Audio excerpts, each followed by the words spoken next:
In the heart of the U.S. state of New Hampshire lies the White Mountains, and within them lies the Presidential Range, which garnered its name due to the most prominent and significant peaks within it bearing the names of former U.S. presidents.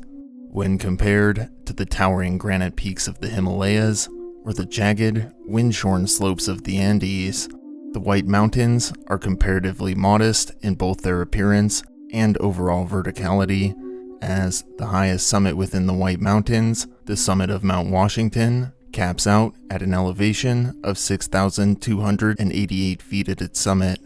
The level of technical climbing ability needed to make an ascent of Mount Washington is not high by any means, as the peak certainly doesn't hold an infamous reputation for its difficulty, like, say, Janu or K1,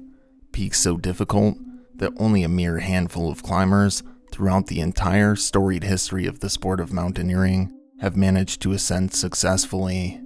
In fact, thousands of people summit Mount Washington yearly, a majority of whom have no prior mountaineering experience. Furthermore, Mount Washington's location is far from remote when compared to the previously aforementioned peaks, which require multiple day treks to reach, as it is comparatively just a stone's throw away from civilization. Hell, not too long ago, a guy successfully made 100 successful ascents to the summit of Mount Washington over the course of 100 consecutive days, while on the slopes of Janu, 100 meters of vertical progress over the course of an entire day is considered to be an excellent pace, and it is fair to say that even the most proud local mountaineers wouldn't assert that climbing in the White Mountains or to the summit of Mount Washington requires much technical mountaineering expertise to ascend at all. And Mount Washington and the other presidential summits in the White Mountains are, in general, very beginner-friendly peaks for fledgling mountaineers. However, if you've watched my other two videos, both involving two very distinctly different depths, on the nearby Mount Lafayette, Guy Waterman and Emily Sotelo, or if you're that local guy vigorously typing out a paragraph in the comments section as I say this, are well aware, just because the White Mountains might be considered technically easy mountaineering, and the summits are, overall, beginner-friendly, it's important to note that these words are not by any means synonymous with safe or controlled, which seems to be a common misconception amongst many potential summit hopefuls across the White Mountains, as seemed to be the case with the aforementioned woman, Emily Sotelo. Summit hopefuls who originally embark on what they perceive to be a simple, straightforward ascent, and subsequently set off into the mountains underprepared for the potential hazards they may face along their journey. While Mount Washington and the White Mountains are diminutive in scale when compared to Mount Everest and the mighty Nepalese Himalayas, they feature similarly, if not arguably more fearsome winter weather conditions that are unleashed with an unparalleled fury propelled by the unrelenting, howling winds that sluice through the range, which in turn causes rime ice to cake everything in its path. In fact, the highest recorded wind speeds, unrelated to a tropical storm or a tornado in the entire world, were measured on the summit of Mount Washington on April 12, 1934, reaching a max wind speed of 231 miles per hour. The very real threat of loss of life while ascending any of the peaks in the White Mountains is not to be underestimated by even seasoned mountaineers and outdoorsmen, as feeling at ease or too comfortable about the perceived dangers on the slopes of Mount Washington can be fatal, and unfortunately, complacency in the mountains during the wintertime is a lethal mistake liable to be made by outdoorsmen of all skill levels should they let their guards down.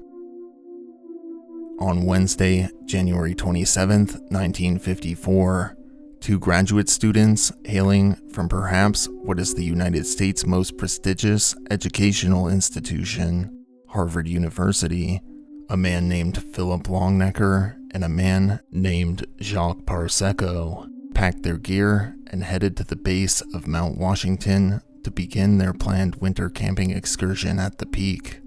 The duo intended to make their way to Tuckerman's Ravine, a picturesque ravine that bottoms out beneath the looming Tuckerman's head wall above it, where they would build an igloo constructed using ice blocks, Arctic style, to spend a few nights in. Neither of the two men had much previous mountaineering or outdoors experience in general, as this would mark Jacques' first excursion to the mountains over the course of his entire life. However, Philip did have some previous winter camping experience, as he had been on several previous winter camping outings in the mountains of Colorado preceding his trip with Jacques to Mount Washington. As the men arrived at Tuckerman's Ravine, they found what they saw as a suitable site for their igloo, a hole measuring about 4 feet deep and 6 feet in width, nestled within the icy crust at the base of Tuckerman's head wall. The men quickly set to work constructing ice blocks and filling this hole with them to form the foundation of their igloo. Throughout the daytime hours of the 27th, Philip and Jacques diligently worked on constructing the igloo, but by sunset they hadn't quite finished the structure, and the weather had begun to make a turn for the worse as the frigid, harsh, stinging winds began to barrage them with an incoming flurry of snow. And so, the men made their retreat back to civilization for that evening, opting to return the following day to finish it, where they would then have plenty of time to finish the structure to their liking, and would plan to spend the next few nights in their creation. On the morning of Thursday, January 28, 1954, Jacques and Philip returned to Tuckerman's Ravine, which had since been blanketed in a fresh, thick coat of winter snow. The weather that morning was sunny, although bitterly cold, and the men eagerly set to work completing their construct. The sight of the igloo had caught the attention of a small group of local men who made frequent outings to Mount Washington together, as its location at the base of the head wall, at what they noted to be a sloping angle of about 10 degrees, was perplexing to the men, as Tuckerman's Ravine in January is notorious for its volatility, as the steep slopes of the head wall are host to frequent avalanches after being blanketed by the layers of thick, wet wintertime icy snow that continuously falls overnight, sometimes in vast quantities that can measure up to multiple feet deep. The men spotted Philip crafting some of the final ice blocks for the structure nearby and approached him, informing him that they believed that their campsite was set in an unsafe location, as even backcountry skiers typically don't attempt to ski the otherwise popular Tuckerman's head wall during the month of January due to these perceived dangers. Philip spoke with the men for a minute or two before they continued on their way. However, after receiving this advice from the locals, Philip opted to disregard it, as he and Jacques had nearly seen their project through to completion at this point. The men spent the rest of the day at Tuckerman's Ravine, refining their igloo and settling into their campsite for the night. That evening, with their igloo completed, the men nestled into their sleeping bags and into the igloo and settled in for what would surely be a long, cold night as the outside temperatures plummeted and the winds whipped around them, dumping large flakes of wet snow that began to blanket the ground. On the afternoon of Sunday, January 31st, some local outdoorsmen were in the midst of an excursion hiking along the Sherburne ski trail when they happened to make a perplexing and gruesome discovery. Lying motionless on the side of the trail, not far from the Harvard cabin, they found the body of Jacques Parsecco. Strangely, he was barefoot and wearing only a t-shirt and no gloves, hardly appropriate garb considering the frigid temperatures outside in the region. The men reported their grisly discovery to authorities, who recovered and subsequently sent Jacques' body to the medical examiner for an autopsy. Following Jacques' body's discovery, authorities followed a trail of what were clearly Jacques' frozen footprints that zigzagged through the deep snow towards Mount Washington, loosely following along the Sherburne ski trail. The tracks led authorities to Tuckerman's Ravine, where the tracks suddenly went cold, as they had clearly been buried beneath a thick mass of deep snow. Authorities searched the site for any clues as to what had happened to Jacques. However, they were only able to recover some sticks from the ravine that they believed had been used to mark a trail.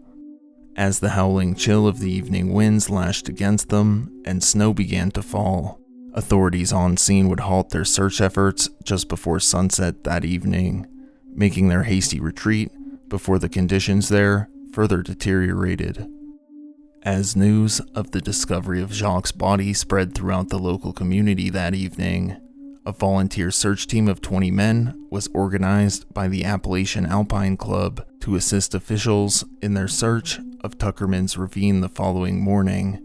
and the volunteers' assistance would prove to be a great boon to officials as the recovery efforts would yield much more fruitful results. The volunteers devised a strategy to search the site by digging a series of parallel trenches in the snow. Then they would prod between the trenches to see if anything was in between. By using this method, they were able to locate the duo's campsite and the igloo that afternoon, which had been buried beneath a deep layer of snow measuring 4 feet deep. Inside the igloo, the rescue team made a grisly discovery as they found the body of Philip Longnecker within it, still wrapped up in his sleeping bag, but his head had been caved in and crushed by a block of heavy snow ice from the structure of the igloo. They also found many of Jacques' belongings inside the igloo as well, and after a careful examination of the scene, authorities who had suspected that the men had fallen victim to an avalanche during one of their nights spent in the igloo called upon local avalanche experts to conduct their own examination of the scene. However, after inspecting the scene, these experts rejected officials' initial theory that the igloo had been buried by an avalanche, as while the snow was deep, it had clearly been wind-packed over the preceding days, and they found no evidence that suggested an avalanche had occurred over the course of the preceding week. This left authorities and experts alike puzzled at the circumstances of Philip's death,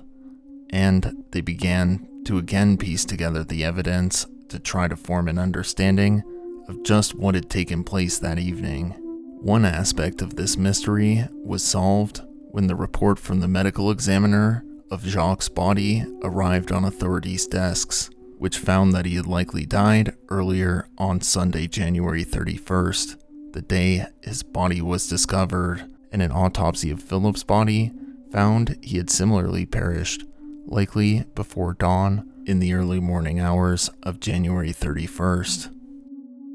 From using the evidence they had gathered, and by working with local experts, authorities pieced together the probable scenario that logically explained the men's bizarre deaths. While avalanche experts had ruled out an avalanche, it was noted that it was highly likely that smaller scale snowslides had occurred on Tuckerman's head wall, which officials theorized had dumped a large quantity of snow atop the structure of the igloo. The collapse on Sunday night was thought to be triggered by one of these smaller scale snowslides that had occurred directly above the igloo, and the immense weight of the snow dumped atop the igloo had then subsequently caused the igloo to partially collapse, which broke loose the ice block above Philip's head as he slept, killing him instantly. This commotion certainly would have roused Jacques from his slumber, and as he quickly assessed the situation's severity, he fled from the igloo without properly dressing himself first, and made a desperate scramble down the mountainside in an effort to go get help. Unfortunately, In this state of panic, and with little knowledge of the surrounding areas, he passed by 3 telephones, 2 first aid caches, the newly constructed Tuckerman's Ravine Shelter, and would ultimately succumb to the elements just a few hundred feet from the Harvard cabin, which was occupied at the time by 10 people. Thank you all for watching.